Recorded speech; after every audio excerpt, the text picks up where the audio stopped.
Kana titi kutopa tinenge tichitaura kuti chii? Saka kutopa ndio kubvisa musoro yacho. Tinobvisa zvaita sei? Tiri kuda kutarisa inini pachangu inini ndinobvisa nesize yeshizha pamusoro. Tinowerenga mashizha kutanga. Tinovhumirana kuti tiri kuda chii. Saka ndichatopa imwe pasi chaizvo bichana. Tichatopa iri size ndinokuragidza nyaya yacho. Saka tiri kutopa iri 18 maona. 18 mashizha. Saka tawerenga taona kuti werenga perwa ndidi. Mutarisi kuchokwadi ndibasa rapo iyo. 6 7. Yeah, all right.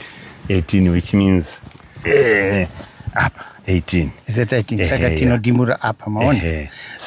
Saka ndiwo size muri kuda kuchora musoro yacho. Hadi kureba so. Tichatsaka kuna yakareba muno. Saka kana tachikora tiri kuchkorerei, tiri kudumburirei. Tiripo zvino kairi tiri kuda panapa. Tiri kuda Fodya yedu ireme. And mwidzi yacho ichakura ndatadimbura musoro. Haichakuri zvekuenda. Because ndakanzwa kuti ukaisiya anogona kureba kuenda. Inoreba kufanana nechibawo. And then inoita maflowers. Kasi ipapa munoona kuti Fodya yako manje haireme. Saka 1 ndio kuti ireme. And then 2 muri kuda kuti munodimbura pamusoro kuti Fodya yako hainyanye kusvipa kuita brown kana dark orange. Saka ipapa tiri kuda kuti tinotora size yelemon style yeFodya kuti ndio makampani anotenga kazhinji. Ndio iwe. Saka werenga iti masakatire handisi kuona masakatire makabvisa. Aiwa aripo. Tasara kudzoka tise mushonga. Saka tichauya atidire mushonga pamusoro apa manje madugu. Tichadira apa. Then tichaona amwe apa. Iro sakatire ndarona apo. Iyo iripo. Saka tikaisa mushonga chete apa, mushonga ndonora ya masakatire manje. Then tinoisa pasi pano vichana apa. Kana munodhira pamusoro inogona kupisa mashizha aya. Because achiri madugu. Iri madugu. And mushonga yacho inowawa inopisa. But chinohombe munoda kutopa iri size so. Kana munorebesa topping yacho ndichadimbura ifuti man. Saka tiri kutaura kuti tiri kunonoka kutopa manje. Tinodimbura so ndayakakurisa manje. Manje so manje marasa. Marasa chikafu manje.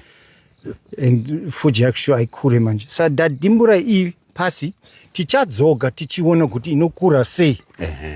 Iya akatopa pa 18 tione kuti inosiyana chii. Because ndakanzwa kuti kana watopa matimidzi inokura, zishizha rokura, yokupa kala yakanaka, yokupa makeji yakanaka, grade rakanaka, zvorewe maziku mari futi. Saka ndio paturi kutsvaga imari nai.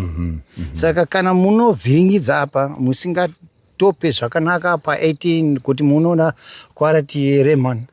Munodimbura pasi munoona orange and then munosika kuflows munoona kuti style iyi hawadi kutenga manje. Maruza uchi? Mari. Then matanga kuchema manje ndashua muchashupika. Inodhura iyi. Ndaona kuti panapa chibawe takapedza $70 per plot iyoyo. And muno takapedza kubanga $130. Kuita $120. $70, $130. So which means kuno kutofana watowana mari yekuti 170 yedu ita sei idzoke. And mari yedu kuti idzoke manje ndio werenga panapa please. Iyo werenga. Gatione yakatoitwa herei. Yakaitwa muwerenge muone kuti iri right here. All right. 1 2 3 4.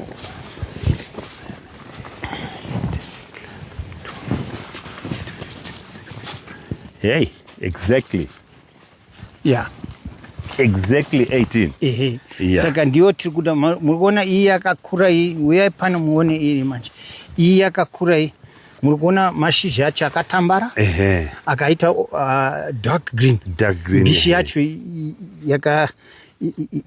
yakasiyana neidzi. Murikuona.